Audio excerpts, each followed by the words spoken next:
दिल्ली में आज भारत सरकार की समृद्धि गन्ना और जैव ऊर्जा शक्ति विकसित भारत की चीनी उद्योग संगोष्ठी तथा राष्ट्रीय दक्षता पुरस्कार माननीय गृह मंत्री एवं सहकारिता मंत्री श्री अमित शाह जी ने पुरस्कार प्रदान किया। Doctor Bhimrao Ambedkar international centre से खबर जोगिंदर डोगरा, नई दिल्ली से। सभी की कर्तव्य ध्वनि के बीच कृतज्ञता की गहरी भावना के साथ अति सम्मानपूर्वक स्वागत करते हैं देश के दिग्गज नेता, हमारे आज के मुख्य अतिथि आदरणीय श्री अमित शाह जी का। माननीय प्रधानमंत्री मोदी जी के नेतृत्व में भारत में सहकारिता को पहचान देने वाले, बल देने वाले, समृद्ध और संपन्न बनाने वाले अपने श्री अमित शाह जी को हम कोटि कोटि प्रणाम करते हैं। और इस सभागार में इतनी बड़ी तादाद में उपस्थित आप सभी का भी मैं हार्दिक स्वागत करती हूँ, पुनः स्वागत करती हूँ आज के इस विशेष अवसर पर, मुबारक अवसर पर, जिसमें वर्ष 2022-23 के लिए राष्ट्रीय दक्षता पुरस्कार प्रदान किए जाएंगे, जो चीनी उद्योग में उत्कृष्टता, नवाचार और दक्षता के प्रति आप सभी के अनवरत प्रयासों को सम्मानित करते हैं। दीदी सज्जनों, आज हम उन चीनी सहकारी मिलों को सम्मानित करने जा रहे हैं जो सस्टेनेबल प्रैक्टिसेस के माध्यम से, इनोवेशंस, टेक्नोलॉजिकल एडवांसमेंट्स के माध्यम से दक्षता में नए मानक स्थापित कर रहे हैं, ये सुनिश्चित करते हुए कि हम वैश्विक बाजार में कॉम्पिटिटिव बने रहें।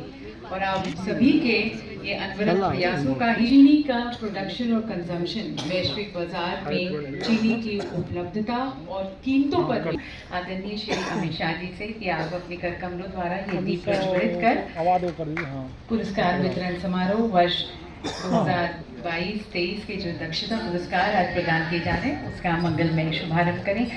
और पंचासीन हमारे सभी सम्मानित अतिथिगण से भी निवेदन है इसी तरह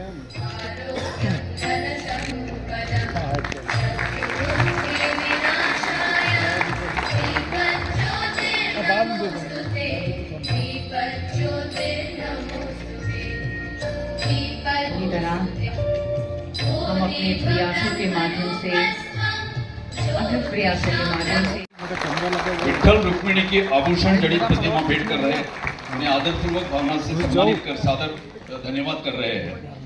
जैसा कि आप जानते हो कि हर साल 2 बार पूरे भारत से लाखों भक्त हजारों मील पैदल चलकर महाराष्ट्र के पंढरपुर में स्थित विठ्ठल रुक्मिणी मंदिर के दर्शन के लिए आते हैं। ये अपने आप में कायमियत है। अब हमारे अध्यक्ष भारत सरकार के सहकारिता राज्य मंत्री माननीय श्री कृष्णपाल जी का स्वागत और सम्मान करेंगे।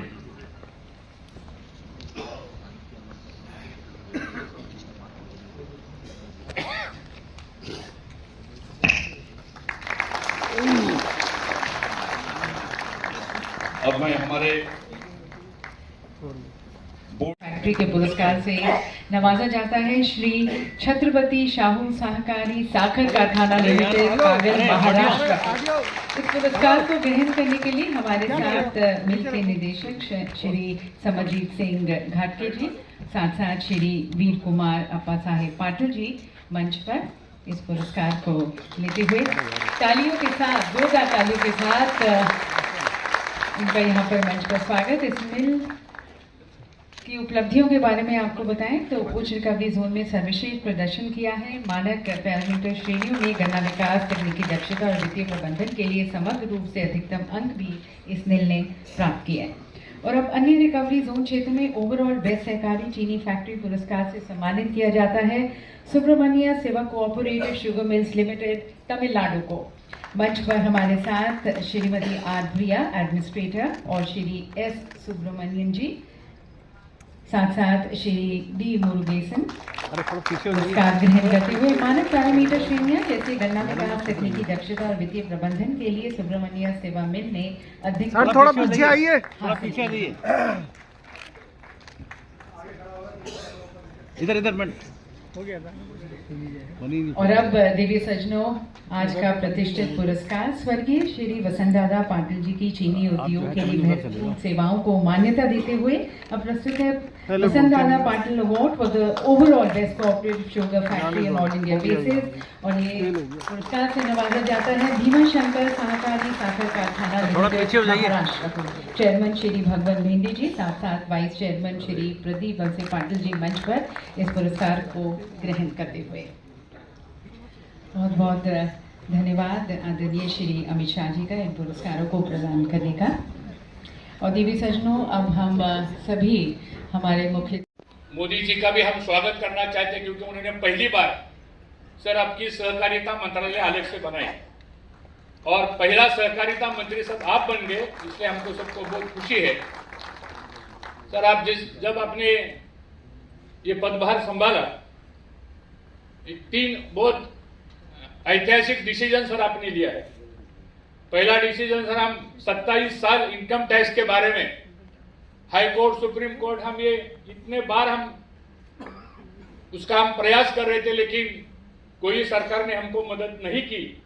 लेकिन जब आपके पास हम गए, 2-3 मीटिंग्स हमारी हुई और मुझे गर्व है आपको सबको बताने में, बड़ा हर्ष होता है कि अमित शाह साहब ने ऑफिसर्स को एक ही सवाल पूछा, अगर गन्ना फैक्ट्री को अगर इनकम टैक्स लगता है तो मुझे समझाओ कि क्यों लगता है, और अगर नहीं लगता है तो फिर आपने लगाया क्यों। सर एक ही सेंटेंस है, आपने 10,000 करोड़ का प्रिंसिपल अमाउंट और 1900 करोड़ का इंटरेस्ट, तब आपने वो फैसला लिया। इसलिए मैं सबको कहना चाहता हूं, आप सब उनका अभिनंदन करना चाहिए। दूसरी बात सर, साहब ने मुझे फरवरी में नेशनल फेडरेशन का चेयरमैन बनाया और आपको मिलने हम गए, और फिर आपने पहले मीटिंग में बोला था कि एनसीडीसी जो बड़ा कॉरपोरेशन है जो सहकारिता संस्थाओं को मदद करता है, तो अपने 27 शुगर चीनी मिलों को आपने वर्किंग कैपिटल देने का फैसला लिया। सर 3,000 करोड़ रुपए का डिस्ट्रीब्यूशन एनसीडीसी से 27 कोऑपरेटिव शुगर मिल को मिला है। मैं आपका बहुत बहुत आभारी हूं। तीसरी बात सर, एक कि आपने जब 6 दिसंबर को इथेनॉल के बारे में कुछ डिसीजन गवर्नमेंट ने लिया, तो हमारे पास 7.5 लाख मेट्रिक टन का बी हेवी मोलेसिस और सिरप जूस का मोलेसिस हमारे फैक्ट्री के सब टैंक्स में पड़ा था। एक चिट्ठी हमने आपको भेज दी सर, और वो एक लेटर पे आपने आदेश किया और उसमें 2300 करोड़ रुपए।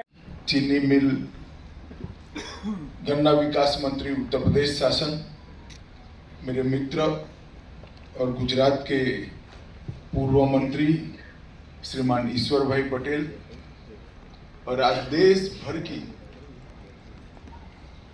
National federation of cooperative sugar factories limited के सभी प्रतिनिधिगण यहाँ आए हैं। आप सबको मिलकर मन में खूब खूब हर्ष की, प्रसन्नता का भाव पैदा होता है। आप सभी का स्वागत।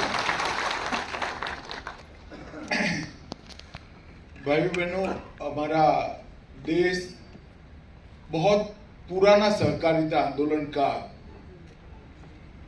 साक्षी रहा।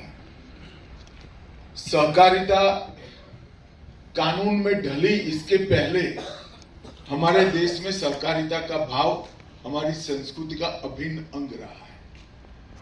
और एक प्रकार से कहें कि सहकारिता को कानून में ढलते हुए भी लगभग 125 साल गुजरात, महाराष्ट्र, तमिलनाडु, कर्नाटक, कई सारे राज्यों ने इसमें पायनियर का काम किया और देश भर में सहकारिता आंदोलन को मजबूत करने का काम आजादी के पहले ही। परंतु आजादी के बाद धीरे धीरे एक प्रकार से जैसे इकोनॉमी पॉलिसियां बदलती गई, सहकारिता आंदोलन में जरूरी बदलाव भी नहीं किए गए, कानूनों में जरूरी बदलाव नहीं किए। धीरे धीरे एक प्रकार से सहकारिता आंदोलन पूरे देश में जो सिमेट्रिक तरीके से डेवलप था वो कुछ राज्यों तक सीमित रह गया और उसमें भी मंद गति से विकास होता था या स्थगित था। नरेंद्र मोदी जी ने एक ऐतिहासिक फैसला लिया।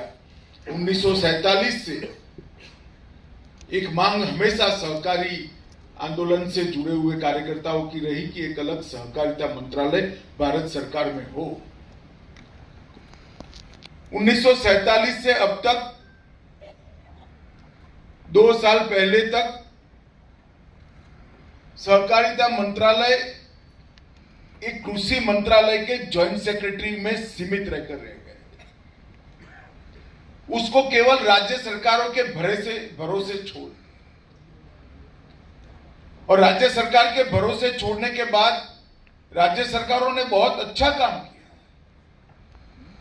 मगर इसके लिए राष्ट्रीय स्तर से इसकी वैश्विक स्पर्धाओं के कारण जो बदलाव हमारे कोऑपरेटिव स्ट्रक्चर में करने चाहिए और इसके हिसाब से पूरे देश की एक नीति बननी चाहिए, इसकी जगह हर राज्य की कोऑपरेटिव पॉलिसियां बनने की शुरुआत है। जब स्वाभाविक रूप से कोई राज्य कोऑपरेटिव पॉलिसी बनाता है तो उसके ध्यान में वो राज्य की चैलेंजेस